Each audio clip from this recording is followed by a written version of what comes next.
Good day to you, one and all. It is I, Justin Hawkins, and this is Justin Hawkins Rides Again. I'm fresh out of bed, hence wearing my pyjamas, but today I'm talking about Maneskin. I never know how to pronounce that. They've got a song called Honey, which came out 4 days ago, or 5 days ago. I'm going to listen to it and react to it, because, you know, that's what I do. Justin Hawkins Rides Again. Beautiful.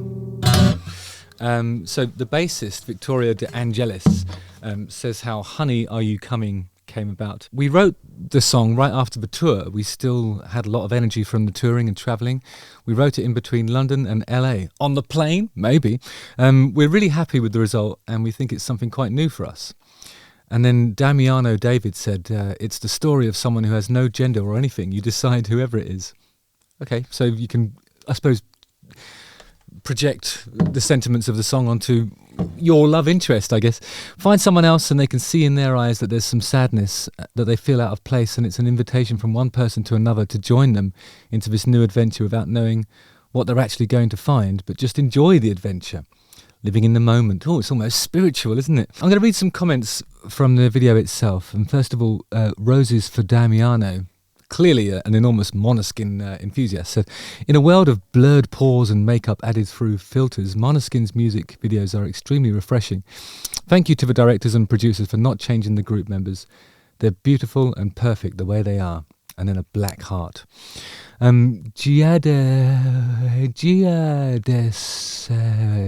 Dragon does some numbers. Damiano is a genius. He's finding a better way to express his soul in English. His lyrics in Italian are poetry, and the music and the musicality compared to English is completely different. So he's been doing some amazing job in learning how to use English in a way that suits him better. I'm sure the best is yet to come. Love these guys. Maneskin, you're amazing. I have to say, the last couple of things that I covered on Maneskin, I was really impressed. I think they've kicked on from their Eurovision stuff, and they're just a much better band now. Rebecca Soares 6702 said, wow, I just felt the nostalgia of the 90s. What an amazing sound. Love, love, love it. So let's watch the video and see what the fuss is all about, shall we? Honey, are you coming? I love the bass line already. So it seems like it's doing like a G to F to C to D sharp, but what I love about it is the pumping bass, like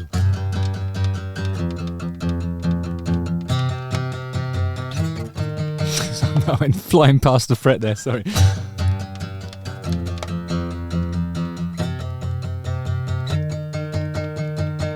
It's nice. Gonna love you harder than ever before, you like it.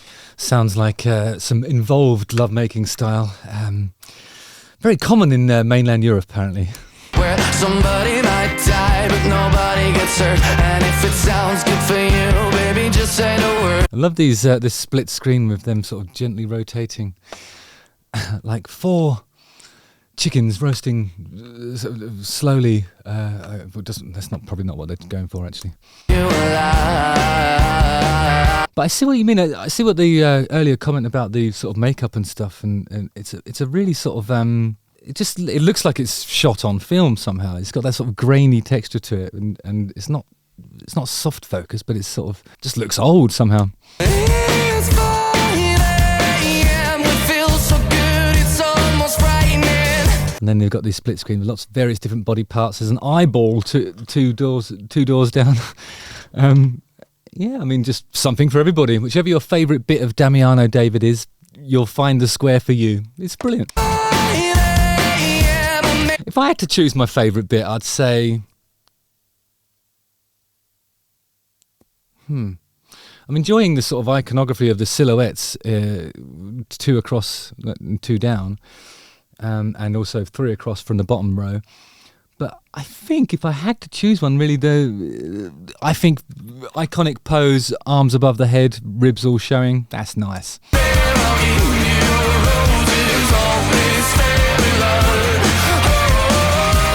I want to try and pick out what the riff's doing in the verse. Okay, not the verse. I suppose I mean the intro. I'm going to go back to the top for a second.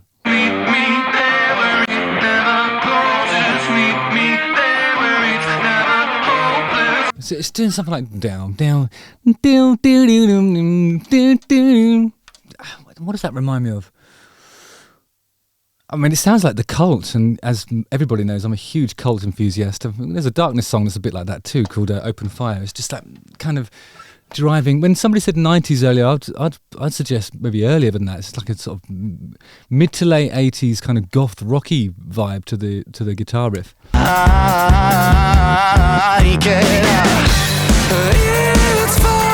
But especially when it's combined with the pedalling,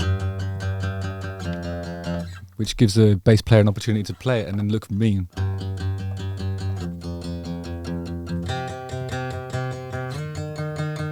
See? It feels so good, it's almost frightening.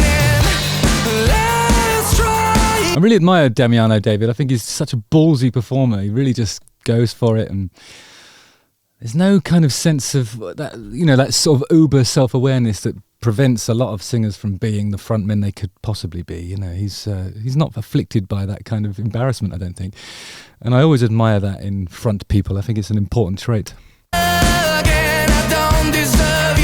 I'm also really enjoying the sort of, there's something like in his voice that's like it suggests distortion, or that vocal fry thing that Nate Wood was talking about the other day.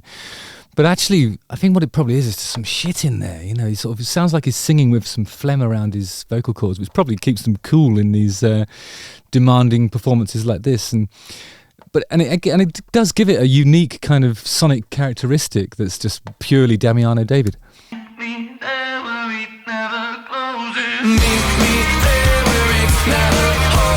He gives it a bit of that sort of what's that called? It's an affectation of some sort, where it's sort of the note comes in and sort of flaps in a little bit just after he's sort of the note on, as it were. He's really, I think he's becoming I don't know, he's defining his vocal style over the last few releases, and now he's kind of got this thing where you recognise him straight away.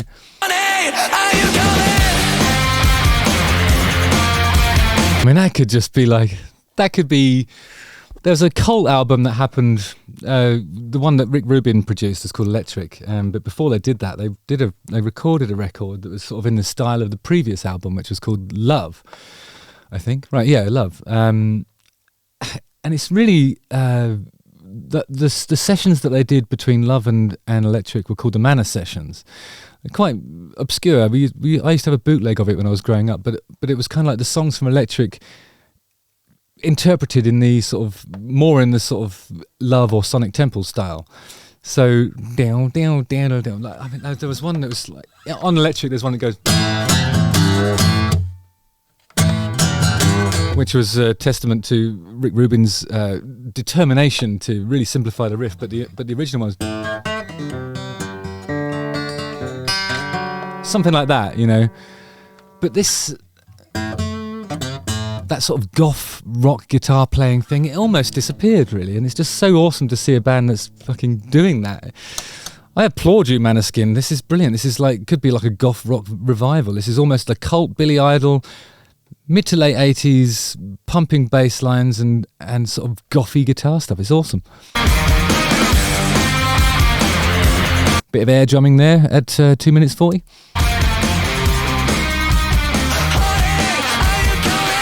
Yeah, I've got to say, every time they do something, it seems to improve. They're just really honing their craft and really enjoying the Maneskin. So well done, Maneskin. Please tell me how to pronounce that, because I never get it right, I'm sure of it. But yeah, love it. And it's just so cool to see them kicking on and expanding and doing stuff like this, which is just like, I don't know, I find things like this really exciting to listen to. Use the comment section to tell me what you think. Justin Hawkins rides again. Just woken up, so my voice is terrible. I'm so sorry. Again. Don't forget to like, subscribe, hit the bell for notifications, and watch one of these 2 videos. Great stuff, guys. See you on the ice.